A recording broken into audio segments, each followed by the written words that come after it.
Well, it's been another year. The year of 2025. We are in 2026. The greatest year of all time, 2016, was 10 years ago. COVID was over 5 years ago. And craziest of all, we're over halfway through the decade of the 2020s, with 2025 being the halfway point. The big middle of the decade, and what a year. The world was in a frenzy, and the movie industry was the same. New big movies coming out left and right, across all genres and all regions of the world. So, for a year with such a stacked cast of films, it is necessary to find the very best the year had to offer, more specifically, the top 10. In such a stacked year, it's going to be hard to find the very best, but let's see. And for some ground rules, this is a ranking of movies, not shows. Except for Stranger Things. I mean, how could I not? And for the most part, short films are excluded, unless they're major and notable enough that including them wouldn't alienate everyone watching. Pretty much entirely, though, this is typical, theatrically released, feature-length motion pictures. And these are just the films I saw. You saw different movies than me, and that's true for everybody. So, with that out of the way, without further ado, let's begin. So, the search for perfection begins with what other than number 10. And so, for number 10, I have Superman, premiering July 11th, released by DC Studios, directed by James Gunn. Superman is a character that goes beyond ages, or time periods, or nations. He is a character who embodies the good of man, and what every person should strive to be. He started in America, but has transcended any one nation and has become an icon for the best of humanity. And in 2025, we got a new interpretation of that character. And this is Superman. This movie understands Superman. They don't just use the S symbol, they know what it means, and this story is the perfect example of why Superman is so meaningful, why he's persisted in the public consciousness for almost 100 years, and why he's the most iconic fictional character of all time. Because of hope. Because the right thing to do is simply the right thing to do.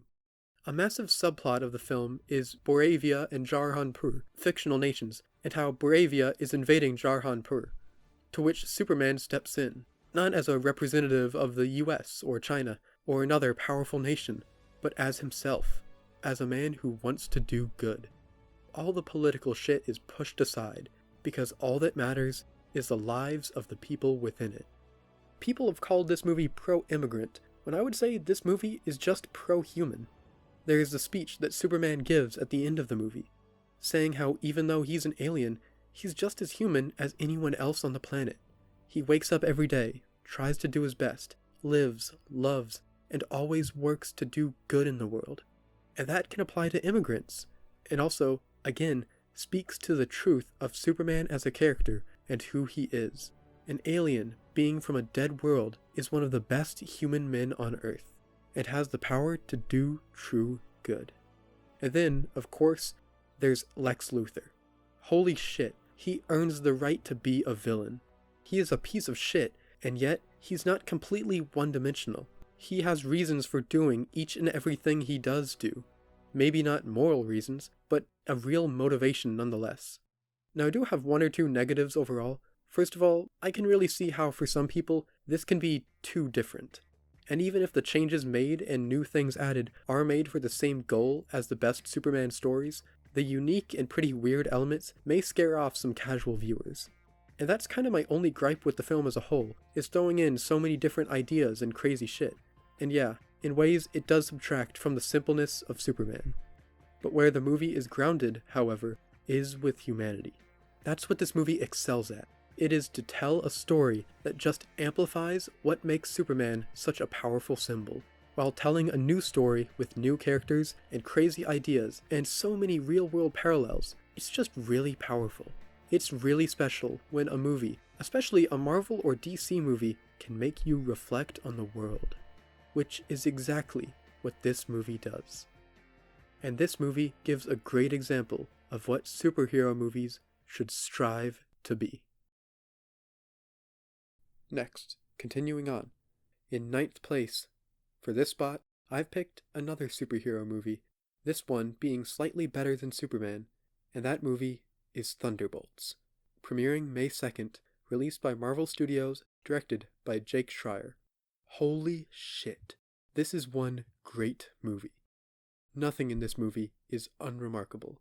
This takes advantage of the connected universe aspect of Marvel, by having this bring together a set of characters from stories spanning the MCU, from movies to shows, but not the most famous heroes.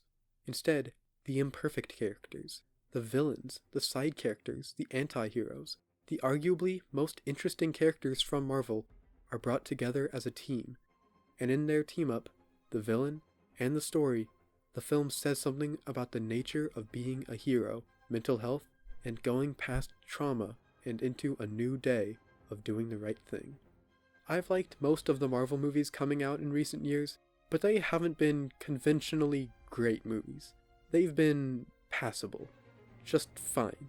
Not bad, but just quality enough to be good to watch. They've gotten by being good enough. But nothing in this movie is good enough. Every single aspect of this movie is notable and exceptional. They didn't take the easy way out. They really did go above and beyond. First of all, with the true authenticity of the filmmaking, that it isn't all shot in stupid-ass, dumbass, stinky-ass Georgia.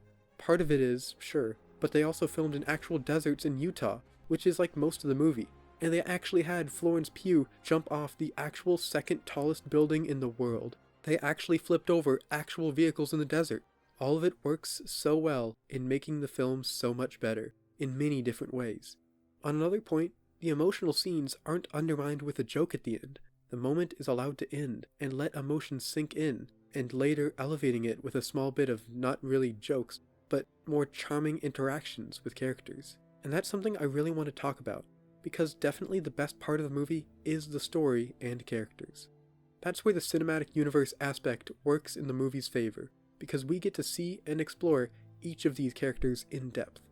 All of these characters are so complex, and are all so unique, but all share one thing, and that is trauma and having a void within. Showing the point that the battle is just as much mental as it is physical. You can be the strongest man on the planet, but if you're not mentally stable, it all falls apart, and you need others to lift you up.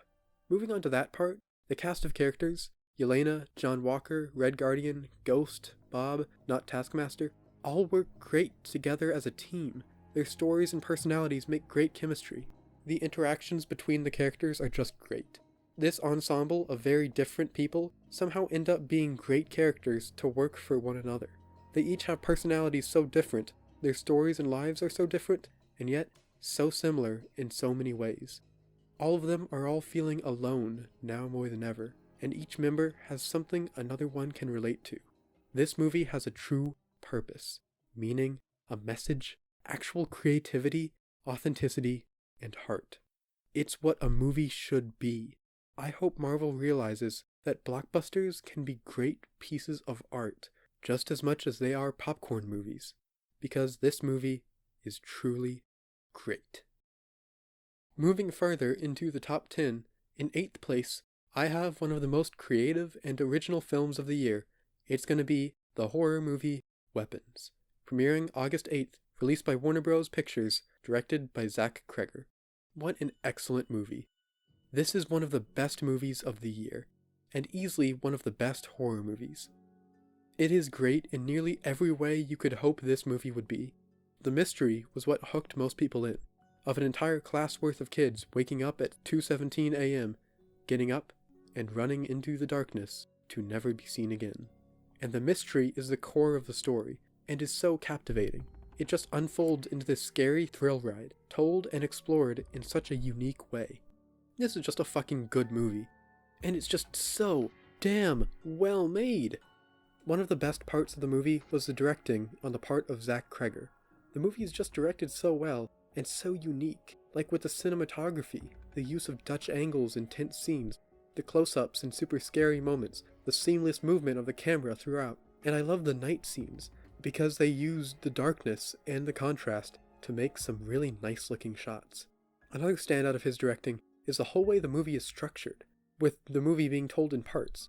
each part following a different character, and the part they have to play in this mystery, with all of them building up and eventually intersecting, where we finally get to see the true story of what's really been happening all throughout the movie.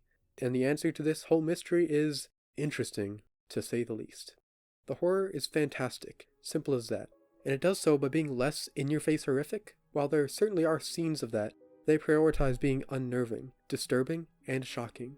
The horror comes from the gradual building of this scary story, the unnerving tone, the sense of fear of the unknown, of who is doing this, discounting the typical horror tropes, and making the scariness come from these weapons, and the horror around them. Someone simply running toward you, with the context of them being an empty soul, a puppet to kill, and that made it really scary. Most of all, the scariest part of the movie is the weapons. The bits of grainy footage of the kids running into the darkness is so chilling, and the scenes of the weapons running after people, eyes bulging out of their sockets as if they're about to burst out of their skulls from their drive to get to you, completely soulless, and weaponized with the sole goal of killing someone in a gruesome way, is just so creepy. It is so scary, having these husks of people reshaped to be weapons.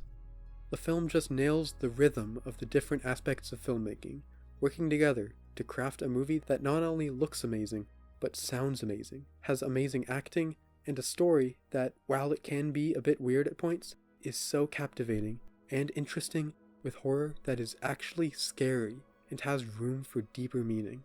While I do have some issues with the movie, there is no denying how excellent of a horror film this is. Moving up into 7th place, I have another horror movie, this one being a part of the universe which most people hate, but I love. That being Bambi: The Reckoning, premiering July 25th, released by Jagged Edge Productions, directed by Dan Allen. At long last, we finally have the Bambi horror movie, Bambi: The Reckoning, the newest film in the Twisted Childhood universe, the universe who made the Winnie the Pooh Blood and Honey and Winnie the Pooh Blood and Honey 2 movies, both of which placed in my top 10 of my 2023 and 2024 rankings. And we finally have the long in development Bambi horror movie. And this is easily one of the best films this team has made. They make this movie feel so much more cinematic, and they lean into the horror genre, but also the actual Bambi story. It's directed so well, shot so well, the CGI is great. This is simply a great movie. First of all, I'm blown away at how good Bambi really looked throughout the movie. The design of him is super well crafted. He's so disfigured and twisted. They make Bambi feel like a real, living, breathing animal. I like the little details they give. It's those types of details that really build a character. For another thing I noticed, the movie looks really good. Like, they must have spent half the budget on the camera, because the film looks so cinematic. And as for the translation of the Bambi story into their horror style, it goes over spectacularly, turning the death of Bambi's mom into the motivation for why Bambi is killing all the people he sees is a clear route to take the story, and they do exactly that. They build on the ideas of the basic Bambi story, obviously twisting it a ton to build it into a horror story with gruesome kills, but still having the big, broad strokes, the big story beats, the meaning of the story, and the characters, while also having their own original story and a new overarching theme that ties the movie together. Bambi himself represents all the different things hurting forests, from hunters killing his mom, to his wife killed by deforestation workers, to himself being mutated from illegally dumped toxic waste. Each of these themes add together to create a greater idea that ties together this film and the Blood and Honey films. The idea that one day, the animals fight back. After all this torture, destruction, deforestation, they get revenge. It's an awesome idea, which they didn't even need to do, but they go above what people just expected this movie to be, by crafting a story that both works as a horror take on Bambi, but also has something to say about forests in modern day, not as a small side point, but as a driving force of the movie. They do those higher themes, but still keep the fun of it.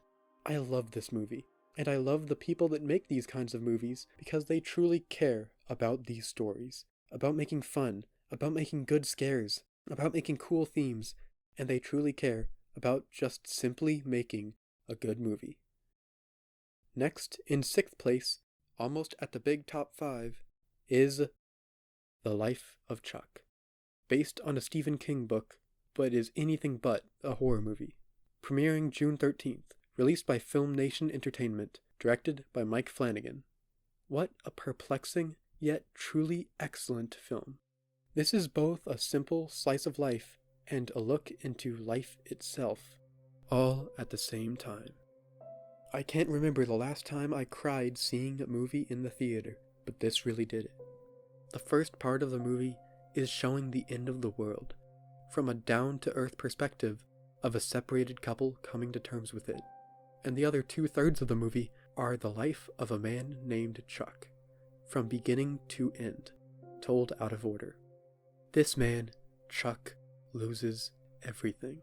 His parents died when he was a child, and his grandparents would die as he grew.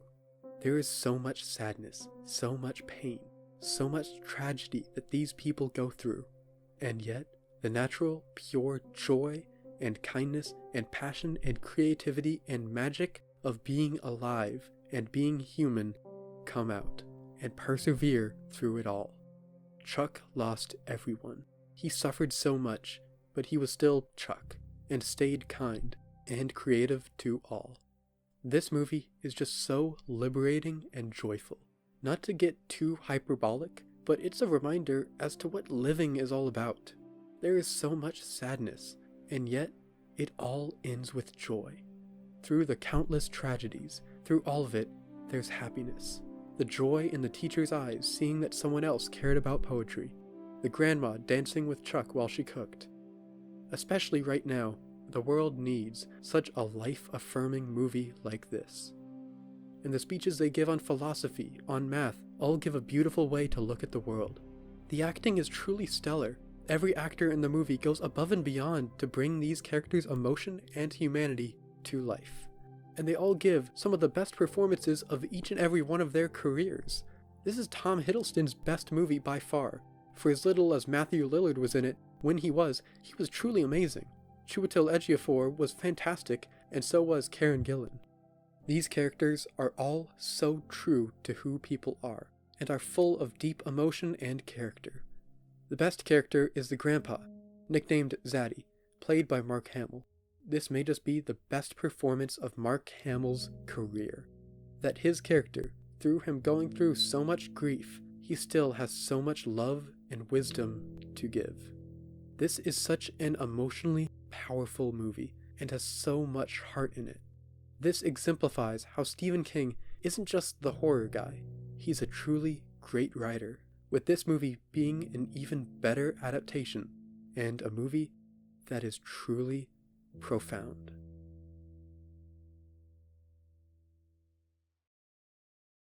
Now, we are in the top 5 movies of the ranking. So for 5th place, 5th best, it's gonna be the final Mission Impossible movie, Mission Impossible: The Final Reckoning. Premiering May 23rd, released by Paramount Pictures, directed by Christopher McQuarrie. This movie didn't have to try. This movie could have been okay. But this movie is genuinely one of the best action movies I've ever seen, pushing all the boundaries for the genre itself. Not only in the action, but the themes, the pacing, the cinematography, the emotion, and the scale, as the grand finale of the greatest series of action movies of all time. These movies are the golden standard of action movies, and that is just what this movie is, but on a new level, upping every aspect of action movies in general, both in the typical ways and in how it goes beyond an action movie. Especially for the supposed final movie in the series, the whole plot just feels so much more epic, and they take it seriously in the parts that matter. They build up the true scale of this villain, and the true horror of what could come if the villain, the entity, wins. The story revolves around a villain that isn't human, but is an artificial intelligence known as the entity, a villain that represents the evils of modern day.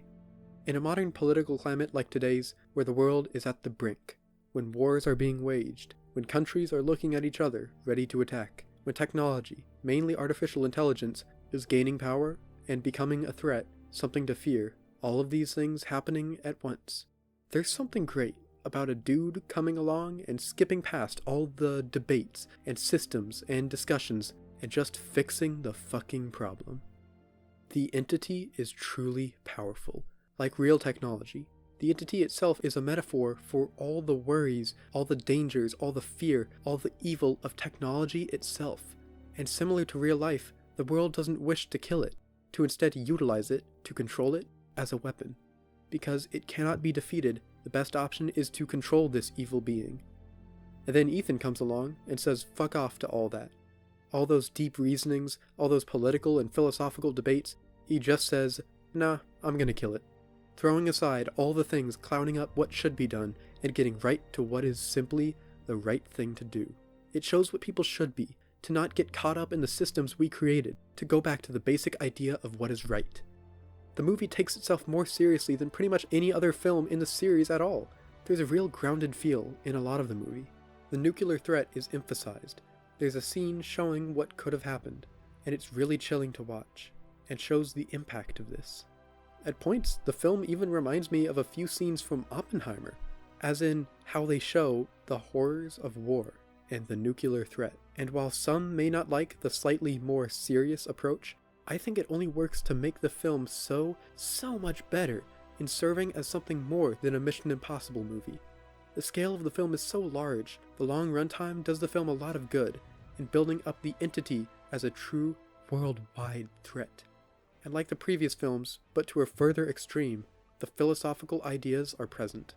That sounds ridiculous, but the Mission Impossible movies always have quotes that say something about both someone personally and the world as a whole, which this film has, to the extreme, like in the final goodbye monologue by Luther at the end. The stunt work is superb, shocker, and I got to talk about the elephant in the room, the fucking airplane twist. That stunt might just be the greatest stunt in movie history. It has Tom Cruise actually hold on to an actual plane that is actually flying in the air at 145 miles an hour, which is actually flying crazily, including flying upside down. That scene alone makes this movie a must-watch for any movie fan, because that's perhaps the biggest achievement in stunts in films, and in my opinion, easily the best stunt of the franchise and of Tom Cruise's entire career. Additionally, outside of the big stunt, the smaller stunts and the hand-to-hand combat are especially good. The filmmaking of the series has evolved to where now the fight scenes and the stunts have been perfected, with great coordination, spacing, angles. They're just great. Movies are made for this, and this is what movies should be, not just in the finished work, but in how they're made. Honestly, only CGI is the wires. They filmed pretty much everything on location, and the production was made fully ecologically sound, as seen in the logo at the end credits of the movie. And the main reason this movie was made during the Hollywood strikes, and it didn't have to stop production, is that they were basically already complying with effectively every demand the strikers wanted. The workers were being paid well. Even part-time workers from outside VFX studios were being paid as if they were full-time Paramount employees. Everyone was treated well and paid well behind the scenes, and that is something so rare to see, especially in massive Hollywood blockbusters like this. And the best part, because the movie is about the horrors of what AI can be, they put their money where their mouth is, and had a disclaimer that banned this movie from ever being used as material to train AI programs, and banned the movie from ever being connected to the use of AI for all time. This is how movies should be made. And this shows that you don't need to sacrifice good treatment of workers, or selling out to AI, or using CGI to make a truly fantastic action movie.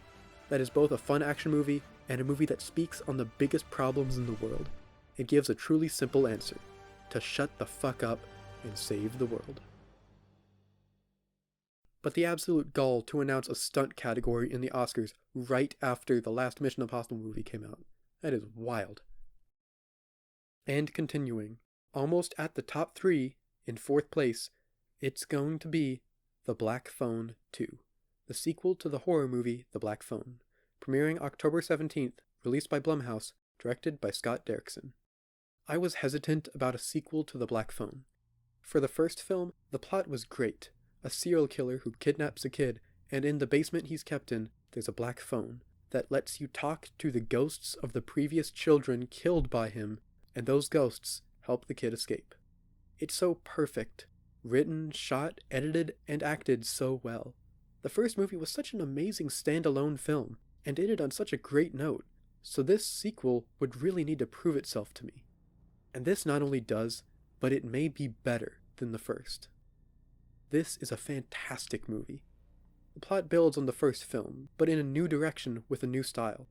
It's set years later, with Finney, the survivor from the first, and his younger sister, Gwyn, now older. And after Gwyn begins to get more visions of a camp and the grabber returning, they investigate by going to this camp during a winter storm and uncover the truth that the grabber is back from the dead, just like the kids on the black phone. It builds on the supernatural and character elements of the previous, but with a new twist of the grabber being similar to Freddy Krueger, the settings, and the characters.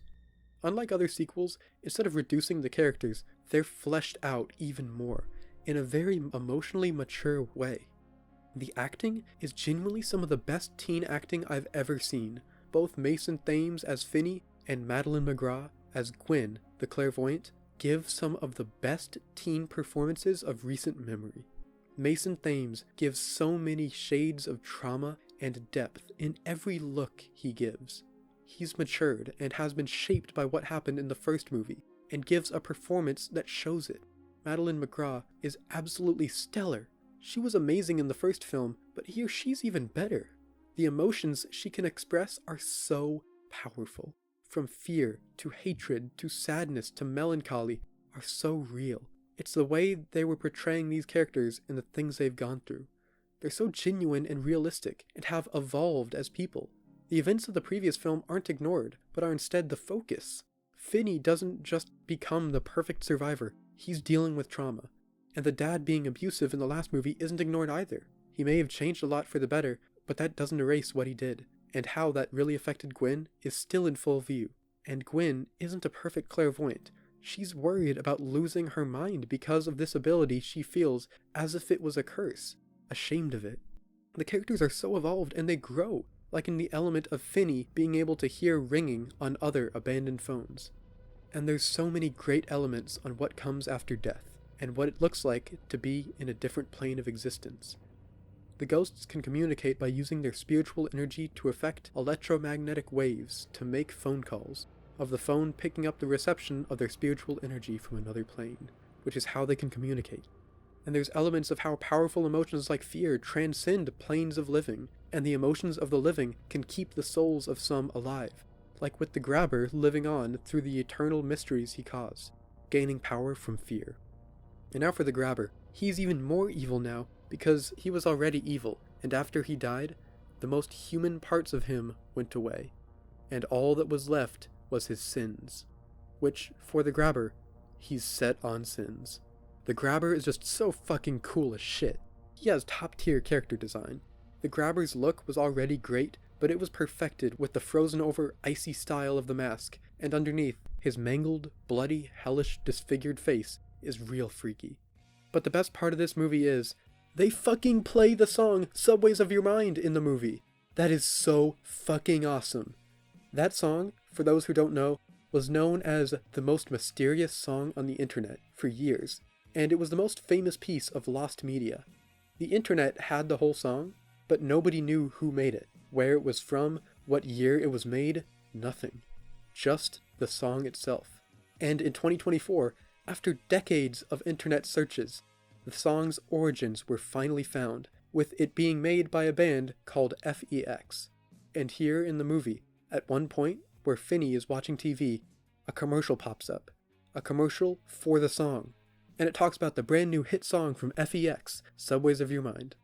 It's almost like this is showing a world where the song was never lost, but was well known and popular. It was a pretty emotional moment for me, as someone who's been following the search for the song for the last 5 years. It's such a deep-cut reference to make, that it shows this movie's dedication in being true to the aesthetic. Speaking of which, the aesthetic of this movie is fucking top tier. The first movie already had an aesthetic that was stellar, but this is on a whole nother level, with the snowy ice setting, the secludedness, the mountain scenery, the dark nights, and of course, the 70s stylizations, like with the style on flashback scenes and dream sequences. That also brings me to the dream sequences, which are also great. Obviously taking inspiration from A Nightmare on Elm Street, but making it completely their own, with their own style and twist on it, with some really horrifying imagery. The movie is still reserved in showing overly gruesome stuff in the same way as the first, and leaves some stuff up for interpretation in how it went down, but what they do show is genuinely scary and horrifying to look at. The horror is used so well and is interspersed throughout the movie, creating a sense of scariness. Overall, this is one of the best sequels I've ever seen, like Terminator 2 type shit. It's everything a sequel should be, to not rehash, but to continue the themes and style and characters of the previous, and evolve them to make them anew. Every single thing in here is absolute cinema, no notes. In terms of horror movies in modern day, this is the best it gets. So it gets 4th place in this ranking. Hell is in flames, Bill. It's ice.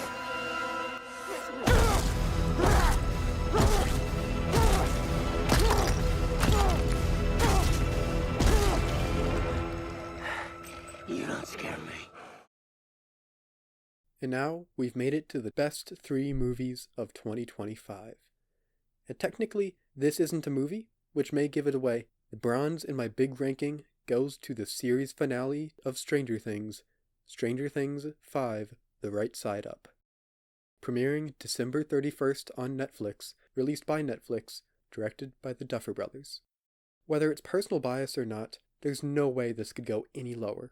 Stranger Things is easily one of the best TV shows ever made, and my favorite piece of media, for good reason.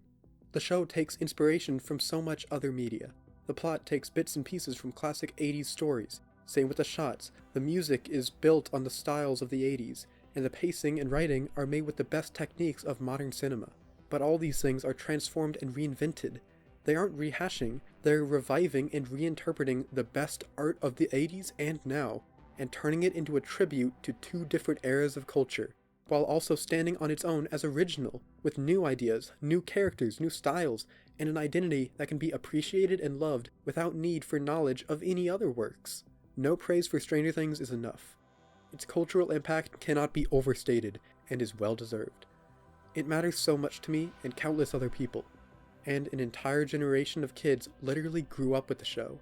I was 8 years old when season 1 came out, and there is a generation who've watched and loved this show religiously for the past 10 years, including me. Every season did something different, had a different personality, and yet are all still peak television and peak storytelling. And now, after 10 years, we finally have the series finale to Stranger Things.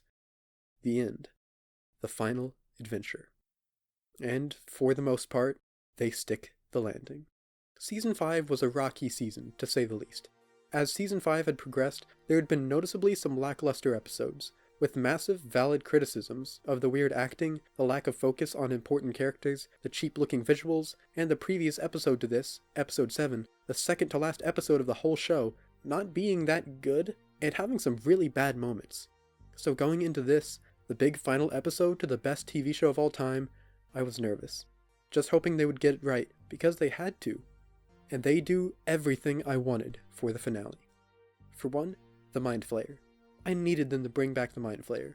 He has such a presence that every scene he was in was spectacular. He was the best part of Season 2. He's the mastermind behind everything, the big bad. And he hadn't appeared in Seasons 4 or 5 up until now. But the Mind Flayer finally returns, and we actually get its true form, something at the top of my and many others' wish lists for the finale. As for the other villain, the development of Vecna's character and his backstory is interesting and a good payoff. What the finale does best, though, is with the main characters. The characters of this show have always been its strongest aspect. They've grown up with the audience, quite literally. The bond the audience has to these characters is so deep and powerful, and they all deserve a good, well-made ending. If this finale was going to get anything right, it should be the ending of the characters. And all of them get a perfect ending. Lucas and Max get to see a movie, Joyce and Hopper get to eat at Enzo's and they move to Montauk, Dustin goes on road trips with Steve, Steve's a school teacher, Jonathan is making movies, Mike becomes a writer, and Mike gets to see the next generation take the place he was in when this show started. In just 2 hours, honestly a much shorter length than I thought the finale would be, this episode concluded the story of Stranger Things in a near perfect way, ending with Eleven sacrificing herself. As much as I love her character, it was a good thematic decision, and I really like that they left it up for interpretation whether she actually died or not. Mike's explanation of where she is sounds too perfect to be true, but part of it is true, like how did she use her powers when there were 3 of the sonar machines, and why did her nose not bleed unless she wasn't there? Just enough believability to make it feel possible, which is the perfect way to do it. I'm not unhappy about the lack of deaths this season. It may feel a bit anticlimactic to have there be pretty much no deaths, but I don't want any of these characters to die. And it's a great ending to have them all get that happy ending. A big complaint going around is the plot holes and plot points left open, but the only plot points that are left open are the ones that don't really matter to the overall story, like the lock opening in the intro to Season 1, or Joyce knowing Henry Creel from high school, or the origins of the stone that gave Henry his powers. Those would be good to have resolved, but they aren't anywhere near big enough for them to take away from an overall episode, at least for me. I know it's different for other people, but I can only speak for myself, and I didn't mind these plot points being left open, especially when the answers to them can be easily inferred, and anyone can have their own headcanon for them. There's a million nitpicks I can make about this final episode, and about the season in general, like Eleven's underwhelming reaction to Max waking up, or the absence of Max's mom, or the quick death in the Mind Flayer, or how the characters are just breathing fine in the Upside Down and in the Abyss, or Will not having a reaction to the Mind Flayer dying, or how Max and all of Hawkins just accepted that Hopper is alive after 2 years of thinking he was dead, or how Max graduated, or the time jump, and then all the little things I would have wanted to see in the finale, like Susie having a cameo, or Dr. K dying, or the Mind Flayer resembling the Thessal Hydra more, or the Demogorgons, Demodogs, and Demobats having a final showdown with Will. And there's honestly way too many more. But what matters isn't the tiny plot holes or personal gripes, it's how they end it. It's how it all comes together. It's the overall characters and story, and I feel like they nail it with that. I was left emotionally satisfied, and that emotional satisfaction more than makes up for all the other nitpicks and issues in my book. There isn't that one massive plot hole to be resolved, it's just a comical amount of small ones. It still would have been cool to get every little thing resolved, but I can look past that when the overall story is great. Which it very much is.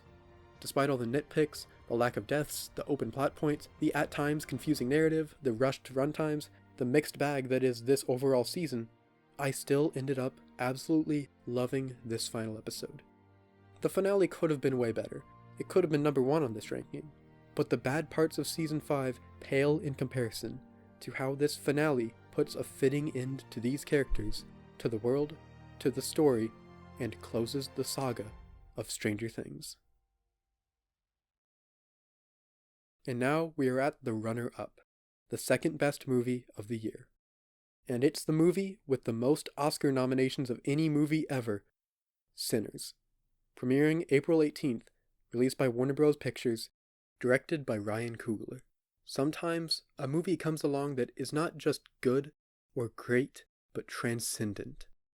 Every single scene and part of this movie oozes with culture and meaning. The amount of themes this movie touches on is insane, and managing it all so well in such a lived-in, breathing world of the 1930s South with real characters, and so rich with mythology and culture. The movie stars 2 groups, one being Smoke and Stack, twin brothers played fucking amazingly by Michael B. Jordan, who grew up in Mississippi, went to World War I, and became gangsters in Chicago before they moved back to their hometown and opened up a juke joint, and they reconnect with people of their past and what's haunted them from their past. And then there's Sammy, the son of a preacher living in the same town, the cousin of the Smoke twins. He's a musician playing ballads on a guitar that are full of magic and spirit. And later on, that magic that he possesses draws in a deep, dark evil.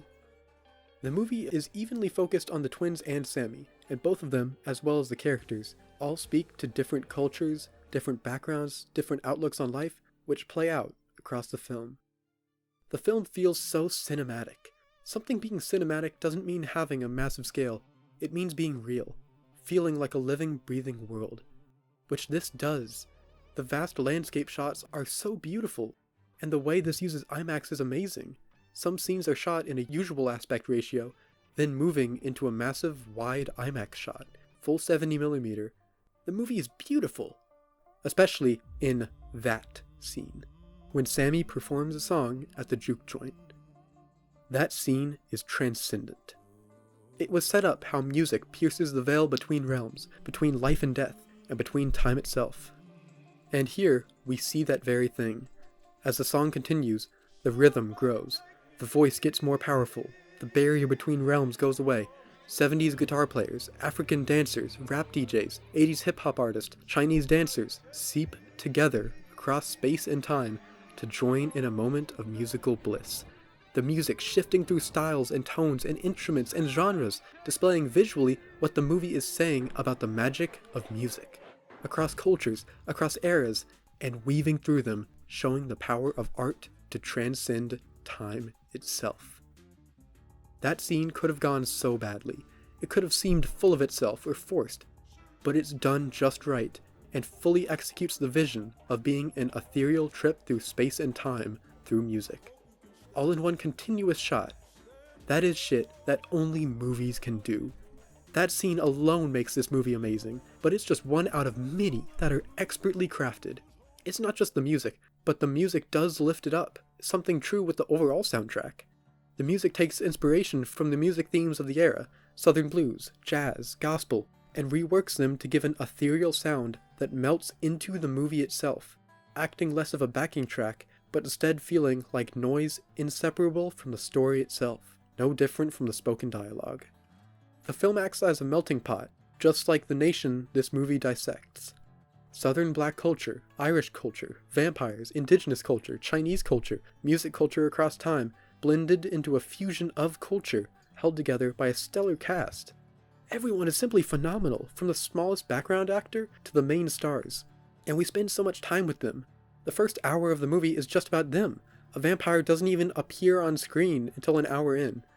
They're built up as real characters, with real emotion, real struggles, and real relationships to one another. And all of that makes you care about the characters when they're in danger when the vampires show up.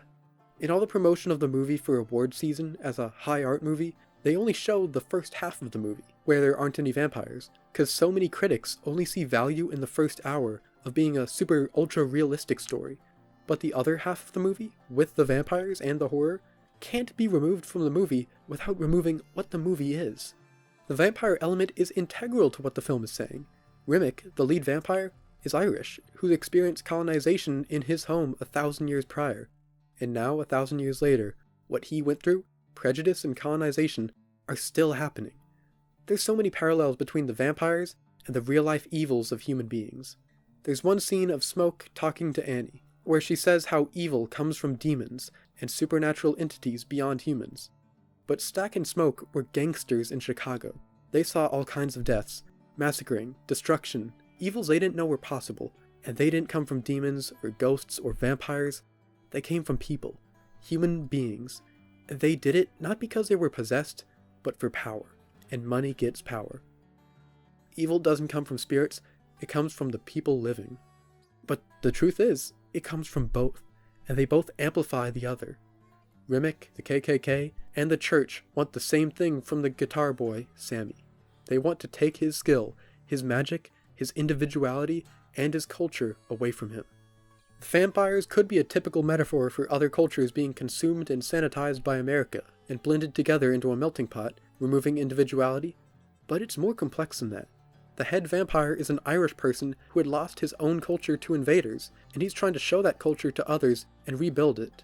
But he has a fundamental disconnect with these cultures, and ends up doing the same thing colonizers did to him all that time ago. The vampires are for assimilation, and the whole cast of characters vary on whether to assimilate to the wider culture of the world or to stay true to their own culture. And the ones who are truest to their culture are the ones who fight the hardest, because the closer you are to your culture, the more aware you are when it's trying to be taken from you. And they fight for it. This film is about fighting for what you deserve, fighting for your culture, fighting for love, fighting for the ones you care for, and fighting for freedom in a world trying to take it away. All these characters, the setting, the themes, are all cogs in a machine that is this masterclass of storytelling. Just like the generational scene, this movie is a bridge between cultures, exploring them and weaving together their history, culture, heart, and soul in a truly transcendent movie. So it deserves the number 2 spot. Finally, we've made it. First place. The best movie of the year of 2025. This movie outdoes all of the films previously and earns the spot as the best. This is, in my opinion, a perfect movie. And that movie is The Long Walk. Premiering September 12th, released by Lionsgate, directed by Francis Lawrence, and based on a book by Stephen King. I've talked about movies from all kinds of genres, all kinds of tones, all kinds of styles, all kinds of identities, but this is something different. This movie goes so far into immersing you in emotion, more so than any other movie of the decade, told using a story that explores the nature of humanity. It takes something everyone has thought at some point: how far could I walk? And it shows a story where the government makes a contest. 50 boys must walk at 3 miles per hour down the road. If you slow down for too long, you die. If you stop, you die. If you leave the road, you die. The last man still walking gets all the wealth a man could ever need and one wish. How far can you go? In modern day-to-day life, people become separated and distanced from their fellow person. But in a situation as simple as walk or die, the true, inherent camaraderie of people come out. The movie is both unapologetically bleak and brutal and cruel, but at the same time, beautifully human and hopeful. Not just hope in the movie, but this gives hope for the movie industry. The cast is full of stars who are young, just starting out, and these performances are transcendent, so real, so raw, so true, that every one of them will carry movies for decades to come. These are the future of the film industry. These are the people leading the next generation of movies, and what a movie to start a generation out with. First, the director, Francis Lawrence, is the director of all the Hunger Games movies, and his experience of creating a living, breathing, dystopian future of a tyrannical government can clearly be seen in this film's world. I know they filmed in Canada, but the setting is so clearly meant to invoke Appalachia and the forgotten America. Walking through dead towns, rotting buildings, people living in a place forgotten by the world. It's a setting that gives a backdrop of government cruelty, of throwing aside a region of people. The world building is amazing, and even though in the movie, aside from the beginning, we literally never leave the road. And yet, through speech, through flashbacks, through set dressing, the story of this bleak and dystopian future is fleshed out. It builds on ideas of what the world was feared to look like after wars like World War II. America destroyed by war, in depression, poor, and people must turn to the long walk. The world building isn't built on spelling it out and exploring it, instead showing it through the eyes of the characters. This movie, more than effectively any other, is entirely reliant on the characters. Like I said, outside of the very start in a car and a flashback, the movie takes place on empty roads in the country with nothing to really look at. There's nothing to listen to look at. It's just these characters. All the story is told through them. If they aren't perfect, the entire movie falls apart. But they are. They really are. This has so many great young actors, some who only are getting big this year, like David Johnson or Ben Wang, and the movie was actually filmed chronologically, and with the cast actually walking at 3 miles an hour down actual backcountry roads, and actually befriending each other as filming continued. The cast grew bonds as the characters did. The movie stars Cooper Hoffman as Ray Garrity, and David Johnson as Peter McVrise. They're the leads. Ray coming from a background of having experienced oppression, with his dad being killed by this tyrannical government, and Peter having been poor and on the streets for most of his life, and they're both just trying to make it by. They're good, honest people, and the movie slowly shows how they're so similar, and their bond grows and grows, until they're truly brothers, in every meaning of the word. But it isn't that just the main few are built up as characters, everyone is built up as a real person. The movie is shot as to where we're always moving, alongside the characters, so it feels immersive, like we're walking alongside them, which works to further immerse one into these characters and make them real, like actual people, but not as perfect people either. Nobody is pure of heart, and no character is two-dimensionally good or bad. The point is that you don't have to be a perfect saint to deserve life. Everyone does. Asshole characters who are nothing but cruel are killed, and that's a tragedy all the same. Mark Hamill's character, only known as the Major, is truly evil. He's the man running the whole walk. He's overseeing all the death, and everything he says is right out of what a soulless government would say. They never even show his eyes, instead hiding the windows into the soul behind a big pair of sunglasses. Because he is soulless, careless, and is all the soulless evils of war rolled into one man. His own son was competing in the walk, and when he died, the general didn't bat an eye. He is truly the embodiment of war itself. The Long Walk itself is a metaphor for war. The best way to put it is to simply quote Cormac McCarthy with the quote, "War is God." Being told it is noble, honorable, to pledge allegiance to give everything for, and something to sacrifice yourself for. But it is really a cruel game run by soulless monsters in a bid to control the flame of revolt and to hold on to power, by ending the lives of human beings, not by hand, but by a game. There is no dignity in war. There is no honor. Some die begging. Some die on their own terms. Some die without knowing. Some died from being rage-baited. Some died from literally pooping for too long. But all the same, they show each death in detail. There are no cutaways. The film hides nothing. It's harrowing, seeing them fall one by one. These were all people, no different from the other, just people living their lives, who shared that fact, and were comrades. But through the Long Walk, the inherent bond that people share is broken and ripped away, some turning on each other, others losing that humanity, and for the ones that hold on to that camaraderie, that makes the inevitable death of each of them so much worse. The others must slowly succumb to a fate that they know is not noble, but a cruel death at the hands of tyrants. The movie starts off on a hopeful tone. Everyone's ready to go, spirits are high. But as the film continues, as people begin to die one by one, and the odds of you being next go up and up, they all change, and people's spirits are being broken. The tone shifts from an adventurous spirit to a bleak tone progressively, and getting darker and darker. There's an ever-building dread, because for as good as it seems, friends being made, there's always a lingering truth that only one of them is making it out, making it even more heart-wrenching when you meet and learn about every person, why they're here, and see them as fleshed-out people. The whole movie is spent building up each of them as people, with depth and a soul. Bonds are grown, despite the truth that only one of them is making it out, and yet they still befriend each other. Peter McVrise and Ray Garrity become brothers. And Ray shares to McVrise how his father was killed by the Major, and if he wins, he's going to use his wish to wish for a carbine, and kill the Major right then and there, end the walk, and give justice. And the movie ends with McVrise winning. Ray dies. And being the winner, he gets to make a wish. He wishes for a carbine, the one right next to him. He takes it, aims at the Major, and fires, killing him point blank.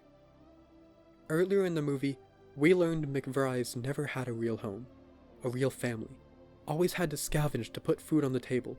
He had it harder than most people have, but no amount of wealth was worth letting Ray's death go in vain. So he fulfilled Ray's wish and killed the Major. He gave up everything, all the money a human could ever need, a life of luxury, for someone who's never had an easy day. And he gave it all up to give justice to a friend he met a few days ago. That ending just adds to the main theme of human importance. These are all people, not just Garrity because he's the main character. Each of them are human beings who were killed in a cruel game. There is an inherent bond between people, and that bond is being separated more and more as the world gets more divided. But this movie shows that bond, and how when everything else is removed, and it's down to the simplest act, walking, the camaraderie and care for your fellow human comes out in its rawest form. Unlike any other movie this year, the characters in this feel more like human beings than them all. Each and every one is complex, is understandable. They all have goals, wants, personalities, fears, outlooks, all full people making each death feel truly and completely tragic. I genuinely have not felt so much connection and emotion to any characters, nonetheless supporting characters, like I do this film. This is simply a masterpiece, a perfect movie with such powerful themes of both the absolute worst of humanity and the absolute best in their most foundational form. So it easily earns the number 1 spot in this ranking as the best movie of 2025.